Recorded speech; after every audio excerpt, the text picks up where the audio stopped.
welcome to our first webinar for professional development on curriculum and standard alignment. Thank you for taking time from your summer to go through this webinar with me and consider our curriculum and our standards as we get ready for our new school year. As many of you suggested through the Needs Assessment Survey, here at Calvary Baptist School, we have a great need to align our curriculum with our standards. Before we discuss our curriculum, let's define alignment and why it is important. As you watch this next video, keep in mind what is the difference between curriculum and standards and how do these two complement each other. Curriculum maps. We have to have a starting point. In mapping, we consider a starting point to be standards. The standards can be Common Core state standards, they can be state standards, they can be International Baccalaureate standards, but we start with the standards. From that, Heidi Hayes Jacobs often refers to them as proficiency targets. We build the learning around that. A very important piece in curriculum mapping is to consider that the standards are not the curriculum. They're a guideline leading toward the development of a curriculum. Just like we say a textbook is not a curriculum. We want to ensure that the student's learning is based on the standards, and from that we determine what the students have to know and be able to do, their big ideas and the essential questions. And from that we lead into the learning in the classroom. As we saw in this video, standards and curriculum are two different things, yet they go hand in hand. So we should consider, why do we align curriculum to standards? Why do we need to do that? As you watch this next video, think about some of the reasons why you think we should align curriculum and standards. Standards do not dictate curriculum. They don't dictate how teachers should teach. They don't dictate the style of the classroom. They don't dictate the order in which you teach things. They don't dictate anything in the sense that really what they are is a measuring stick, a yardstick, if you like. A lot of the skeptics were in the same place I was when I first looked at them, which is that I thought somebody was going to tell me what to do. And how can anybody nobody else is in my classroom, right? So I was just afraid of that. And ultimately what I learned was that nobody was going to come in my classroom and tell me how to teach. A lot of people assume that it's content or specific things kids will learn, but they're really skills, right? So these are the skills students will practice. These are skills students will acquire. And a curriculum is how an individual school district or school building or even a classroom kind of mobilizes that. Not students should be able to analyze the theme of this particular piece of literature, not that they should be able to recite these pieces of indoctrination. It is students should be able to analyze theme, and then you as the expert, the teacher, figure out how to get there. And one of the questions that I most often answer is about this reading list that's in the appendices of the Common Core. And I'll hear teachers say, well, this is on the reading list, right? Or I'll even field questions from parents who say, well, is my child going to read that particular book? And it's a great question, because we have to remember that this list is descriptive, not prescriptive. And because it's descriptive, it gives us a place to start, right? We start to understand the kinds of texts, the kinds of complex texts that we want to put in front of our students. But again, the ones that we actually choose are the choices that we make at a local level.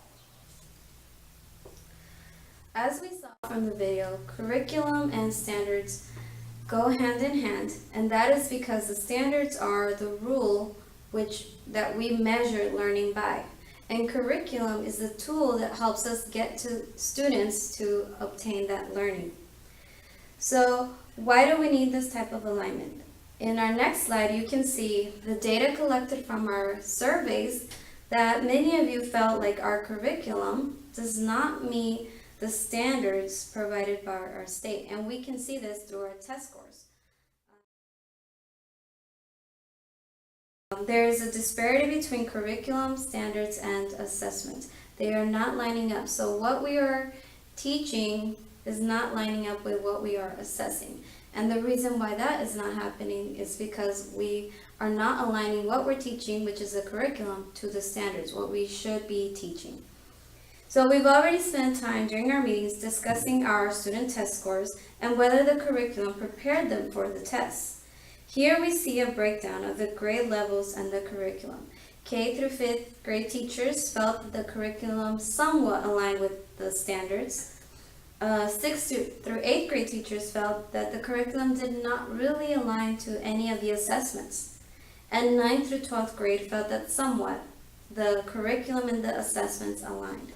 So let's go back to discussing a little bit about our curriculum. Here at Calvary, we used the Abeka curriculum, which was a curriculum designed for Christian schools.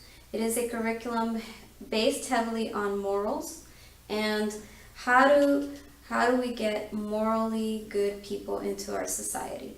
And while that is a good thing that is needed, we need to realize that our school is moving into the 21st century and wishes to meet the state standards provided.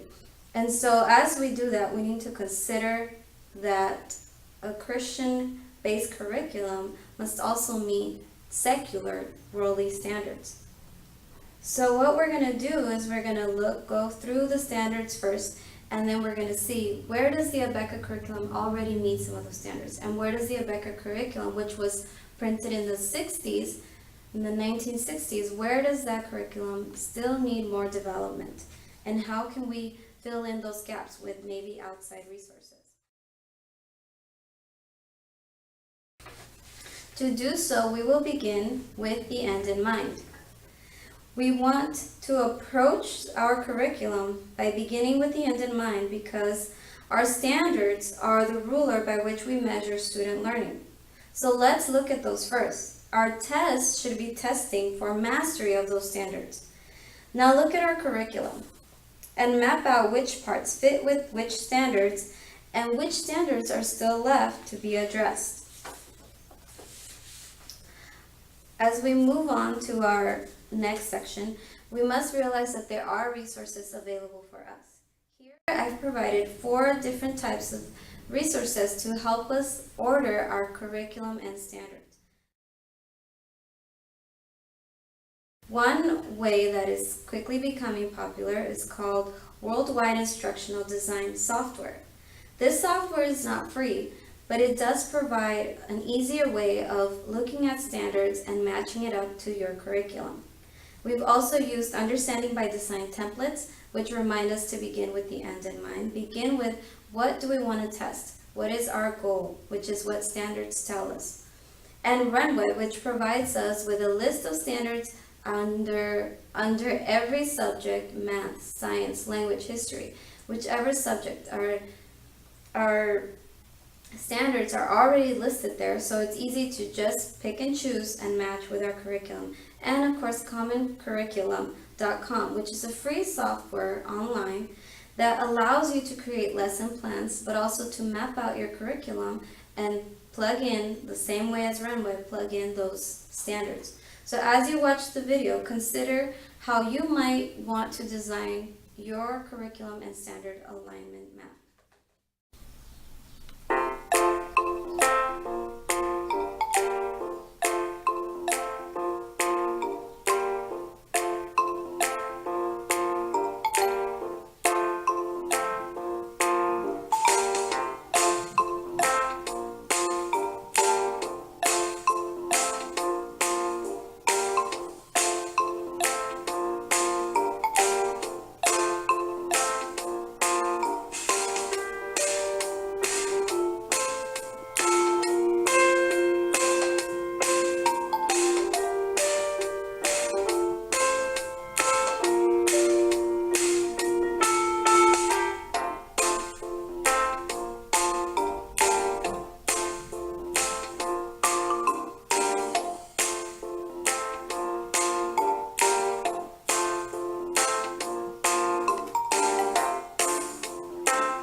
So why do we want to use a backwards approach? We want to use a backwards approach because we want to start with what is our end goal first. We want to know where we're going, and that's what standards do.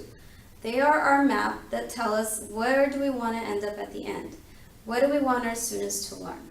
And so as we consider our standards first, then we can decide where does our curriculum actually lead us towards the standards, or where does the curriculum fall short in taking us to meeting those standards. And we've used we've used understanding by design before because it's a logical approach and it helps us determine how our curriculum aligns. Our next part of the webinar is the on-the-job training. For this part, I would like to ask you to collaborate with your fellow teachers within your grade levels to align curriculum and standards. You may want to divide the work by subjects, by units, or by standards. And so the way you would collaborate through this webinar is by posting your comments and inserting your information into the data chart provided. You may choose to use a calendar to map out your curriculum, or as you map out your curriculum, you may want to plug in standards to your own map template. But I've also provided a chart that will allow you to organize your curriculum with standards and assessment.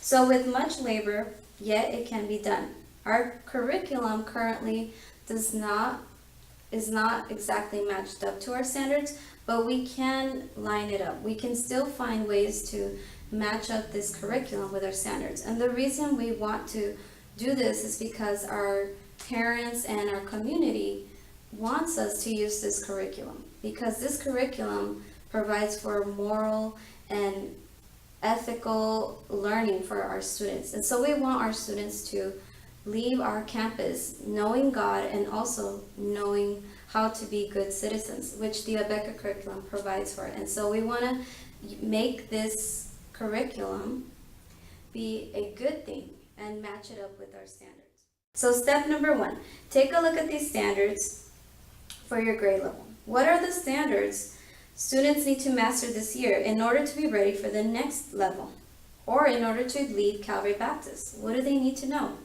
Step number 2, consider the curriculum provided. What are the commonalities already included? What does our Abeka curriculum already have that matches or meets certain standards? Let's start there. Step 3, match the curriculum with standards. Step 3, match the curriculum with the standards. When you find the deficiencies within the curriculum's ability to meet certain standards, use outside resources to compensate. So here we want to look at the curriculum versus the standards. How are they matching each other? Or how is the curriculum meeting the standards? Step 4, use the template to organize and create a visual and collect the data. Collect the data of the assessments. How is aligning your curriculum with the standards improving your assessment scores? And so if you look at the chart on step 4, you begin by looking at the standards and writing down the standards. Then you write down the curriculum, whether you broke it up through units or chapters of study, and you match them up, and then look at the assessment. When you're done teaching through that curriculum, look at the assessments. Did your students' test scores improve because the assessment was assessing the standards and your curriculum taught through that standard? Finally, curriculum that aligns with standards will prove effective during assessments. So here we see this little chart for us that has the content standards which affect everything in our education. The content standards affect our curriculum because they determine what our curriculum should teach. The content standards affect our assessments because they determine what we should be testing for. And our content standards affect our student learning because the standards determine what our students should be able to know, able to do, and should learn by the end of your instruction. And of course, instruction is affected by all of these other areas of our instruction. So as you look at this video coming up next, you'll see that curriculum doesn't have to be word for word tied, but you can enhance your curriculum through other resources, through other strategies that make your instruction come alive, yet incorporate those standards that the students will be tested on, so that your students can prove successful when they are assessed. Thank you for spending your summer and your time with me during this webinar.